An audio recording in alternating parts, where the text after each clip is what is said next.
enviado de Dios, el cual se llamaba Juan.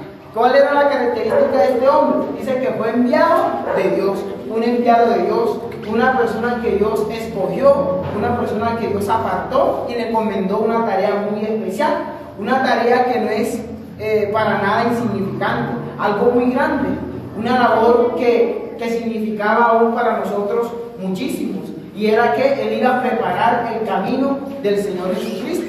Por eso lo invito, vamos a Lucas, allá atrásito en el Evangelio de Lucas, al capítulo 3, y vamos a ver específicamente qué era lo que Dios le había delegado a este hombre, cuál era la función que él tenía que cumplir. Dice el versículo 3 de Lucas 3.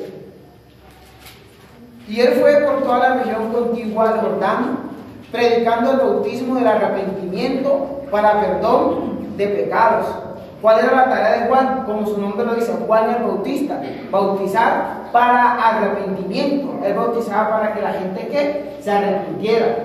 Pero dice el versículo 4, como está escrito en el libro de las palabras del profeta Isaías, que dice: voz del que clama en el desierto, preparad el camino del Señor, enderezad sus sendas.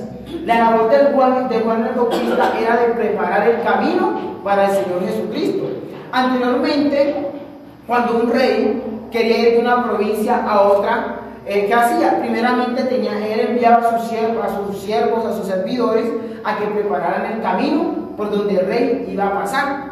Entonces, anteriormente se preparaba un camino, por decirlo físico, algo que la tierra se preparaba, se quitaba los obstáculos que hubiera. Pero ¿qué hizo Juan el Bautista? Él preparó fue el camino ¿qué? En el corazón. Y dice la Biblia, ahí mismo sigamos el versículo 4, como está escrito en el libro de las palabras del profeta Isaías, que dice: voz del que clama en el desierto. La labor de Juan no era ir a gritar al desierto físico, de pronto al desierto de Judea, o un desierto de Israel. La labor de él también era clamar en el desierto del corazón, cambiar a las personas, porque esa era la labor de él, preparar el camino. Pero ¿qué camino se está hablando aquí? El corazón. Preparar el corazón para lo que luego iba a venir, porque era necesario que las personas en su corazón tuvieran la disposición de recibir eso que venía más adelante. Y por eso dice que él clama en el desierto. Pero en el desierto hay muchos corazones que son totalmente un desierto. ¿Cuál es la característica de un desierto? Que no hay vida. En el desierto no se encuentra agua. En el desierto usted no encuentra, no florece absolutamente nada. Entonces muchos corazones puede que estén en ese estado, en un estado de desierto, desérticos, no se ve vida en ellos, solamente hay sufrimiento. ¿Qué pasa con una persona en el desierto? Sufre, no hay agua. Una persona en el desierto pende a morir, porque no hay vida, no hay nada de que alimentarse. Entonces, hoy es revisar el corazón, hoy es revisar ese corazón, si ese corazón está floreciendo.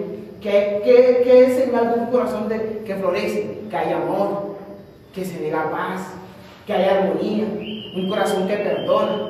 Y ese era el corazón que estaba preparando Juan, un corazón que estuviera dispuesto a recibir las cosas hermosas que venían más adelante. Para eso vamos a la Biblia, vamos a Mateo 3, Mateo capítulo 3, versículo del 13 al 17.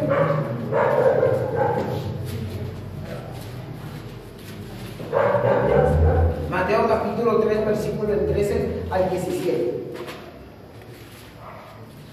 Ya sabiendo nosotros la labor que le correspondía a Juan, que era preparar el camino, era bautizar ¿en qué? En agua. Y más adelante vamos a hablar acerca de qué es el bautismo en agua y el bautismo en el Espíritu. Pero entonces empezar por allí, saber cuál era la función de Juan, cuál era ese encargo que Dios le había dado a él, un encargo muy grande, algo que significaba mucho para nosotros. Ahí en Mateo capítulo 3, ¿quién tiene la amabilidad? Y me lo lee a partir del versículo 13 hasta el 17. 13 hasta el 17. Sí.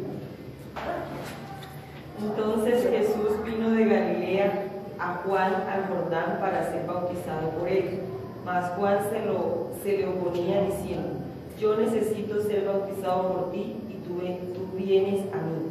Pero Jesús le respondió: deja ahora, porque así conviene que cumplamos toda justicia. Entonces le dejó. Y Jesús, después que fue bautizado, subió luego del agua, y he aquí los cielos le fueron abiertos, y vio al Espíritu de Dios que descendía como paloma y venía sobre él. Y hubo una voz de los cielos que decía: Este es mi Hijo amado, en quien tengo complacencia. Bueno, aquí vamos a ver algo, aquí sucede algo. Dice la Biblia en el versículo 13 que entonces Jesús vino de Galilea a Juan, al Jordán. ¿Para qué? Para ser bautizado por él, para ser bautizado por Juan. El versículo 14 dice: mas Juan se le oponía, diciendo: yo necesito ser bautizado por ti, y tú vienes a mí. Juan empezó así: Señor, como Jesús, si tú eres el mismo Dios, ¿cómo se te ocurre que yo te voy a bautizar a ti? Es más, bautízame.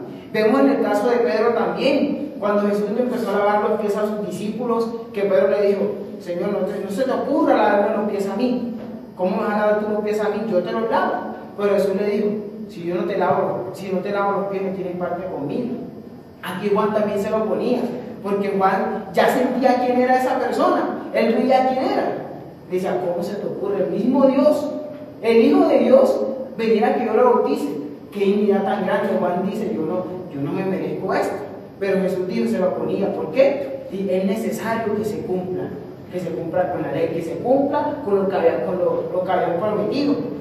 Entonces, no era que Jesús necesitaba irse a bautizar para arrepentirse, él no había pecado, pero era algo que tenía que hacer para identificar, para que nosotros, para él ser ejemplo para nosotros, ¿qué debíamos hacer?